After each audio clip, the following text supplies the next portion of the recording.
नमस्कार दोस्तों, मैं विनय कुमार शाह एक बार फिर आपके सम्मुख उपस्थित हूँ कक्षा 9 गणित के पाठ संख्या 1 संख्या पद्धति के भाग 4 के साथ। इस भाग में हम वर्गमूल संख्याओं का संख्या रेखा पर निरूपण देखेंगे एवं घातांक के नियमों के बारे में जानकारी प्राप्त करेंगे।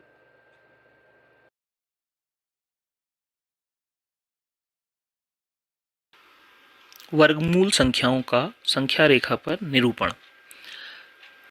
हमारे सम्मुख एक प्रश्न है कि √3 को संख्या रेखा पर निरूपित कीजिए। हमने पूर्व की कक्षाओं में पाइथागोरस प्रमेय में पढ़ा है कि किसी समकोण त्रिभुज में कर्ण पर बना वर्ग शेष दो भुजाओं पर बने वर्गों के योग के बराबर होता है। अतः यदि हम एक त्रिभुज ऐसा लें जिसकी समकोण बनाने वाली दोनों भुजाएं एक इकाई लंबाई की हों, तो उस त्रिभुज का कर्ण वर्गमूल 2 लंबाई का होगा, क्योंकि वर्गमूल 2 का वर्ग बराबर वर्गमूल 1 का वर्ग धन वर्गमूल 1 का वर्ग।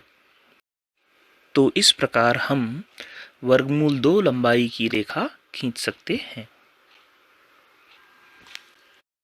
तथा इसी प्रकार वर्गमूल 3 का वर्ग बराबर वर्गमूल 2 का वर्ग धन वर्गमूल 1 का वर्ग। संख्या रेखा पर वर्गमूल 2 की रेखा खींचने के लिए हम पहले एक संख्या रेखा खींचते हैं। उस पर 1 पर धन 1 पर हम 1 इकाई लंबाई की लंब रेखा AB खींचते हैं। अब यदि हम 0 को B से मिलाएं तो इस रेखा की लंबाई वर्गमूल 2 इकाई होगी। इसी क्रम को आगे बढ़ाते हुए यदि हम B से रेखा 1 इकाई की लंब रेखा DB खींचें तो O को D से मिलाने पर प्राप्त होने वाली रेखा की लंबाई पाइथागोरस प्रमेय के अनुसार वर्गमूल 3 इकाई होगी। अब वर्गमूल 3 को संख्या रेखा पर निरूपित करने के लिए हम OD दूरी प्रकार में भरकर 0 से संख्या रेखा के धनात्मक ओर को एक चाप काटेंगे जो संख्या रेखा को Q पर काटता है। बिंदु Q ही संख्या रेखा पर वर्गमूल 3 की स्थिति को प्रदर्शित करेगा। इसके पश्चात हम देखते हैं कि वर्गमूल संख्याओं को ज्यामितीय विधि से किस प्रकार निरूपित किया जा सकता है। तो हमारे सम्मुख अब एक प्रश्न है कि √3.5 को संख्या रेखा पर निरूपित कीजिए। इसके लिए सर्वप्रथम हम एक 3.5 सेंटीमीटर की रेखा AB खींचते हैं। तत्पश्चात रेखा AB को 1 सेंटीमीटर और आगे बिंदु C तक बढ़ाते हैं। इसके पश्चात AC के मध्य बिंदु O को केंद्र मानकर एक चाप AC खींचते हैं। इसके बाद बिंदु B से रेखा AC के लंबवत रेखा BD खींचते हैं जो चाप AC को बिंदु D पर काटती है। इस प्रकार प्राप्त होने वाली रेखा BD ही √3.5 सेंटीमीटर की अभीष्ट रेखा है। हम प्रकार का प्रयोग कर √3.5 सेंटीमीटर की रेखा को मापकर संख्या रेखा पर पूर्व की भांति निरूपित कर सकते हैं। घातांक के नियम। ये नियम आप पूर्व कक्षाओं में पढ़ चुके हैं। यहाँ पर मैं केवल इनके एप्लीकेशन आपको समझा रहा हूँ। तो देखेंगे, प्रथम नियम जो हमने पढ़ा था वो था a⁴m गुणा a⁴n बराबर a⁴m धन n।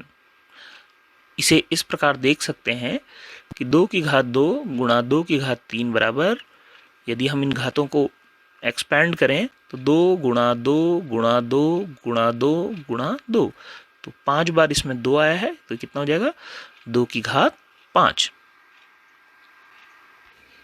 इसी प्रकार नियम नंबर 2 a⁴m⁴n बराबर a⁴mn, यानी कि घात की घात आपस में गुणा हो जाती है। उदाहरणार्थ 2⁵2⁵3 ये हो जाएगा 2 की घात 2 गुणा 2 की घात 2 गुणा 2 की घात 2 बराबर 2 की घात 2 गुणा 3 या 2 की घात 6। तीसरा नियम है a की घात m बट्टा n बराबर a की घात m माइनस n। उदाहरणार्थ 2 की घात 5 बट्टा 3 बराबर हो जाएगी 2 की घात 5 ऋण 3 बराबर 2 की घात 2। इसे हम ऐसे भी समझ सकते हैं कि 2 की घात 5 हो जाएगा 2 गुणा 2 गुणा 2 गुणा 2 गुणा 2 बट्टा 2 की घात 3 2 गुणा 2 गुणा 2। तो 3 2 कट जाएंगे आपस में, तो ऊपर केवल 2 गुणा 2 बचेगा जो 2 की घात 2 के बराबर होता है। चौथा नियम जो हमने पढ़ा था, a की घात m गुणा b की घात m बराबर ab की घात m। उदाहरणार्थ 5 की घात 2 गुणा 3 की घात 2 बराबर 5 गुणा 5 गुणा 3 गुणा 3। तो 5 तियां 15 गुणा 5 तियां 15 यानी कि 15 की घात 2। अगला नियम है a की घात 0 बराबर 1, अर्थात किसी भी संख्या की घात 0 1 के बराबर होती है। इसी क्रम में अगला नियम है 1 बट्टा a की घात n बराबर a की घात ऋण n।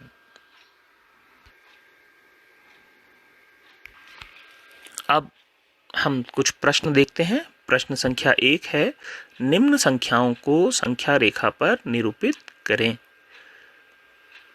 a है √2 और b है √5। प्रश्न संख्या 2, वर्गमूल 9.5 सेंटीमीटर की रेखा खींचिए। प्रश्न संख्या 3, निम्न का मान ज्ञात कीजिए। 9 की घात 3 बट्टा 2 और b है 7 की घात 1 बट्टा 2 गुणा 8 की घात 1 बट्टा 2। धन्यवाद।